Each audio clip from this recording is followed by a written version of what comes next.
నమస్తే వ్యూవర్స్, నేను మీ doctor Srinivas, JS hospital, Vanasthalipuram, Hyderabad. ఇవాళ చేయబోయే టాపిక్ చాలా కామన్ టాపిక్.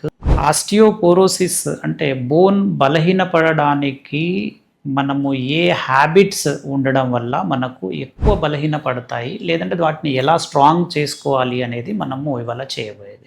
మన ఎటువంటి హ్యాబిట్స్, అసలు మన బోన్ యొక్క స్ట్రెంగ్త్ కావాలంటే అసలు మనకి ఏం కావాలి? ఫస్ట్ మనకు ఆఫ్టర్ 40 ఇయర్స్ మనకు బోన్ అనేది బలహీనపడడం స్టార్ట్ అవుతుంది.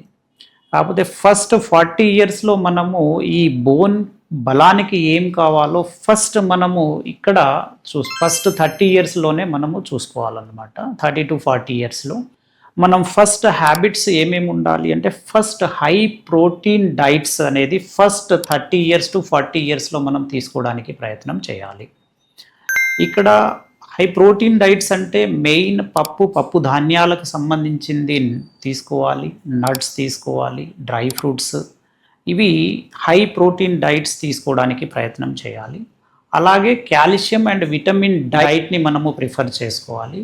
అంటే ఏమైనా ఫిష్ లాంటిది, అంటే చేపలు, ఫిష్, అలాగే మటన్, చికెన్ లాంటివి. అలాగే కాల్షియం డైట్స్లలో మనకు మెయిన్ పాలు, పెరుగు, అంటే మిల్క్ ప్రోడక్ట్స్ అంటాము, ఇవి తీసుకోవడానికి ప్రయత్నం చేయాలి. అలాగే నెక్స్ట్ రెగ్యులర్ వ్యాయామం అంటాం అన్నమాట. పొద్దున లేచి అట్లీస్ట్ ఒక 30 మినిట్స్ మనము ఫస్ట్ సూర్యరశ్మి పడేటట్టుగా మనము స్ట్రెచ్చింగ్ ఎక్సర్సైజెస్ చేసుకోవడానికి ప్రయత్నం చేయాలి. దానివల్ల విటమిన్ D3 పెరిగి కాల్షియం అబ్జార్ప్షన్ పెరిగే ఛాన్సెస్ ఎక్కువ ఉంటుంది. అలాగే నెక్స్ట్ మజిల్ బిల్డప్ ఎక్సర్సైజెస్ అంటాం అన్నమాట.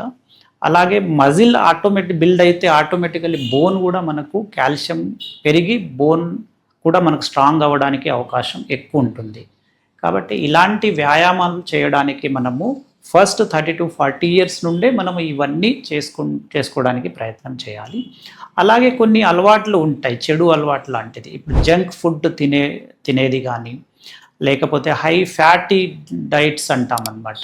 అంటే ఏమైనా ఇప్పుడు బేకరీ ఫుడ్స్ లాంటిది, అలాంటిది మనము అవి అవాయిడ్ చేసుకోవాలి. అంటే ఇక్కడ ఆల్కహాల్ అండ్ స్మోకింగ్, పాను, జర్దా లాంటివి మనము అవాయిడ్ చేస్తే మన బోన్ స్ట్రెంగ్త్ అనేది పెరుగుతుంది.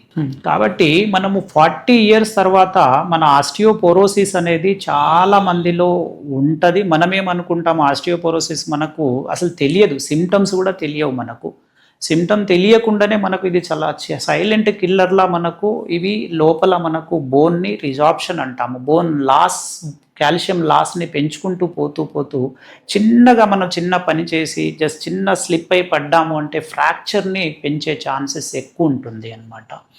ఈ ఫ్రాక్చర్ మనకు చిన్నగానే అనిపిస్తుంది, కానీ ఈజీగా మనకు ఇక్కడ తుంటి ఎముక కానీ, లేకపోతే ఏదైనా మనకు ఈ హ్యాండ్లో ఇక్కడ డిజిటల్ రేడియస్ కానీ, ఇవన్నీ ఈజీగా మనం జస్ట్ ఒక్కసారి పడి ఇట్లా పెట్టాము అంటే మనకు ఫ్రాక్చర్స్ అయిపోతాయి అన్నమాట. కాబట్టి వీటన్నిటిని మనము నార్మల్ చేసుకోవాలి అంటే ఫస్ట్ మనకు 30 to 40 ఇయర్స్లోనే దీనికి మనము స్ట్రెంగ్తన్ చేసుకోవాలంటే మన హ్యాబిట్ని చేంజ్ చేసుకొని మంచి హ్యాబిట్ని అలవర్చుకోవడం వల్ల మనకు ఆస్టియోపోరోసిస్ని తగ్గించుకొని లేటర్ లైఫ్లో 40 తర్వాత కూడా మనము హ్యాపీగా ఉండడానికి మనకు అవకాశం ఉంటుంది. Okay, thank you viewers.